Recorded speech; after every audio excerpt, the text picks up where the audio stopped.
Good morning, students. Welcome to 7th Standard Social online class. Today we are going to see a new lesson in history, Unit 2, the emergence of new kingdoms in North India. Students, already we have studied which period we call medieval period. The period starting from 700 AD to 1700 is called medieval period. Our historians, they divided the medieval period into two, early medieval period and later medieval period. The early medieval period starts from 700 to 1200 AD and later medieval period starts from 1200 to 1700 AD. In this lesson, we are going to study the early medieval period and what are the kingdoms that arises in North India and South India.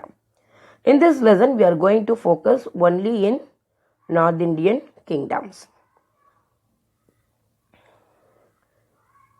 The learning objectives of this lesson, we are going to get knowledge about the kingdoms of Rajputs and their counterpart in North India, and to assess the contribution of Rajputs and Palas to our culture, Indian culture. And we are going to know about the early medieval expedition of Arabs and Turks. How did the Arabs came to India, the Turk people came to India, and they established the Islamic rule in India. So from this period onwards, the Islamic people, they began to enter into India. So these are the learning objectives of the lesson. Let me start the introduction. There are plenty of stories that speak about the valor and chivalry of Rajputs. There were many stories about the origin of Rajputs and their careers. Who are these Rajputs? In which place they ruled? You see the current Rajasthan. Once upon a time it was called as Rajputana. The Rajputana people were called as Rajputs. They were great warriors and brave people. Rajput states formed a collective entity that was called Rajputana. Now we call Rajasthan.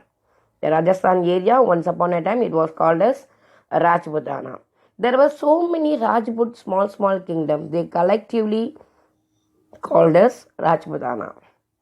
Chittoor was the main prominent place in Rajputs and had become the rallying point for all Rajput clans. Clans means groups. It was small compared to Malwa and Gujarat. Yet the Rajputs ruled over these states in commemoration of the victory of Rana of Chittoor over Malwa. The Chittoor king name was Rana. He captured Malwa. To celebrate that victory, he established a tower of victory called Jaya Stamba. That was built in Chittoor. The Pratigaras and the Palas had established their powerful kingdom in Western India and in Eastern India respectively. There were many Rajput clans. Clans means groups. Nearly 36 clans are there. Among the 36 clans, there are some important Rajput groups. Among the groups, the Pratigaras and Palas, they occupy the dominant position. The Pratigaras, they established their kingdom in western side of India, and the Palas, they established their rule in eastern side, that is West Bengal and Bangladesh, like that. By the 9th century, the Pratigara dynasty had progressed to such an extent that it called itself the sovereign of Rajasthan and Kannauj. Kannauj is a very fertile place. All Rajput kings, they had an eye on Kannauj. To capture the Kannauj is their prestige. So the Pratigara dynasty, they established their dominant power. Sovereign means dominant power, superpower over Rajasthan and Kannauj. The decline of Pratigara kingdom led to the rise of Palas in Bengal and Chauhans in northwestern India. So after the decline, the Pratigara kingdom, once time they began to decline, there were no proper ruler. to rule that vast empire. So after that decline, the Palas they began to establish their rule over Bengal, and Chauhans they established their rule in northwestern India. India's Islamic period might have began in the immediate context of Arabs' conquest of Sindh in the year 712 AD. For the first time, an Islam people, Arab people, they conquered Sindh in the year 712. It's an important GK question. The Arab conquest of Sindh, which place they captured means they captured Sindh in the year 712 AD rather than in 1200. But the resistance shown by the kings of Kannauj, especially of Yasovarman and later by the Rajput chiefs and kings who held Kannauj and most of North India until the middle of 10th century made it impossible. So when the Arabs conquered Sindh, but they had to face so many opposition from other Rajput chiefs and kings. This is Jaya Stampa. It's a tower of victory. It was built by Rana of Sittur to celebrate their victory over Malwa. Now we will see the origin of the Rajputs. First we will see the word, what is meant. The word Rajput is derived from the Sanskrit word Rajputra, which means scion of the royal blood. That means descendant of the notable family. The follower, the successor of notable family.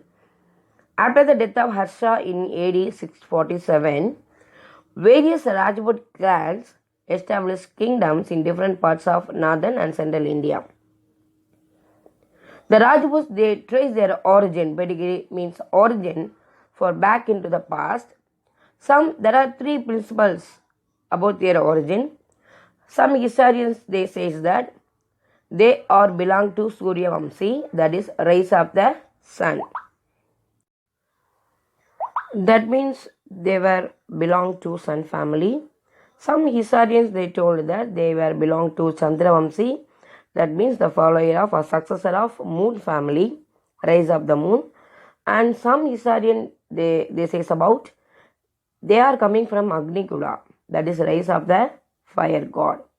So like that, so many historians, they describe about their origin. Among those who claimed descent from solar and lunar lines, Chandelas of Bundelkhand were prominent. The Chandelas, they ruled Bundelkhand area. They belonged to solar and lunar line. They were very important in Rajput clans. And Tomras were ruling in Haryana area, but they were overthrown by Chauhans in the 12th century AD. 36 royal Rajput clans were listed by Oriental scholar James Todd. Note this one.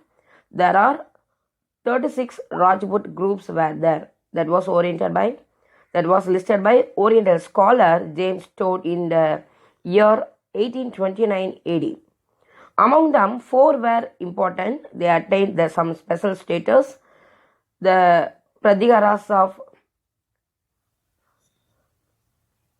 northwestern side, and the Chauhans, the Chalukyas. These Chalukyas, they were different from Deccan Chalukyas. There were 2 kinds of Chalukyas. In the Deccan side also, Chalukyas were there, the Pulikesin 1 and 2 like that. But this Chalukyas is different. They ruled Gujarat area. They were called as Solankis. You see here, so many groups of Rajput here. The Tomras, they ruled Haryana area. The Pradigaras, they ruled Uttar Pradesh side, and they ruled Kannauj area also. Chauhans, they ruled Rajasthan, and Chandelas, they ruled Bundelkhand area, and Palas, they ruled over West Bengal and Bangladesh and Kamaruba, Assam side, and Solankis, that is called Chalukyas. So these were important Chalukya group. And the Paramaras of Bhavas, all the 4 clans were of the Agnikula origin. So these 4 Rajput clans, they are coming from fire god. First we will see Pradiharas. The Pradigaras is otherwise called as Gurjara Pradigaras. Note this one, it will come for one word. One of the four prominent clans of Rajputs. They ruled from Gurjaradra, that is in Jodhpur. In 6th century AD, Harichandra laid the foundation of the Gurjara dynasty. Note this one, who was the founder of Pratigara dynasty? Harichandra. He laid the foundation. After him, Nagabhatta I was the first and prominent ruler of Pradigaras. In the 8th century, he ruled over Broch and Jodhpur, and he extended his empire up to Gwalior. Nagabhatta, he ruled Broch and Jodhpur. Not only that, he also extended his dominion or kingdom up to Gwalior. He opposed the invasion of Arabs of Sindh from east and checked their expansion. He was succeeded by Vatsaraja, who desired to dominate the whole of North India. His attempt to control over Kannauj. Kannauj is a very, very fertile place that is in North India. It brought him into conflict with Pala ruler Dharmapala. Let me see tripartite struggle. It will come for 2 marks. Very, very important GK questions also. There was a prolonged tripartite struggle between Gurjara Pradigaras of Malwa, Rashtrakutas of Deccan, and Palas of Bengal. These three Rajput rulers, their main aim to capture Kannauj. So to capture Kannauj, they struggle among themselves. That struggle we call tripartite struggle because it was fought by three Rajput rulers. It was continued nearly 200 years, as each one of them wanted to establish their supremacy over the fertile area Kannauj. In the process, all the three powers were become weakened. Then Vatsaraja's successors Nagabhatta II and Ramabhadra did not do anything impressively, so they were not important. After them, Ramabhadra's son Mihira Bhoja or Bhoja, within a few years of his accession means when he came to power, he succeeded in consolidating. He joined all the powers of the Pradigaras. As a strong ruler, Bhoja was able to maintain peace in his kingdom. Note this one. During Mihira Bhoja, he was commonly called as Bhoja. He maintained peace in the kingdom. The Arab menace was firmly tackled by him during his period also. The Arab, they invade India. That was checked by Mihira Bhoja. After Bhoja, the Pradigara Empire continued its full glory for nearly a century. Having successfully resisted the Arabs, the Pradigaras turned their attention towards east, and by the end of millennium, they ruled over a large part of Rajasthan and Malwa. They also held Kannauj for some time. The Rajput fought each other endlessly in the 11th and 12th centuries. Note this point. There are so many Rajput rulers, but often they clashed with each other. They struggled with each other. This is the main advantage point to the Arab people and Turkey people to enter into India, and they established their Islamic rule in India. Taking advantage of these intestine quarrels, many local kings succeeded in making themselves independent. So, taking advantage of this problematic period, many small kingdoms, they become independent. So, students, today we are studying which one? The emergence of Rajput kingdoms in North India. There are how many clans? There are 36 clans. Among them, the Pradigaras, the Palas, the Chauhans, and Paramaras were important. Students, this map is very, very important one. You see this map. And today I will give some short answers. You copy in your classwork note and study well. Thank you.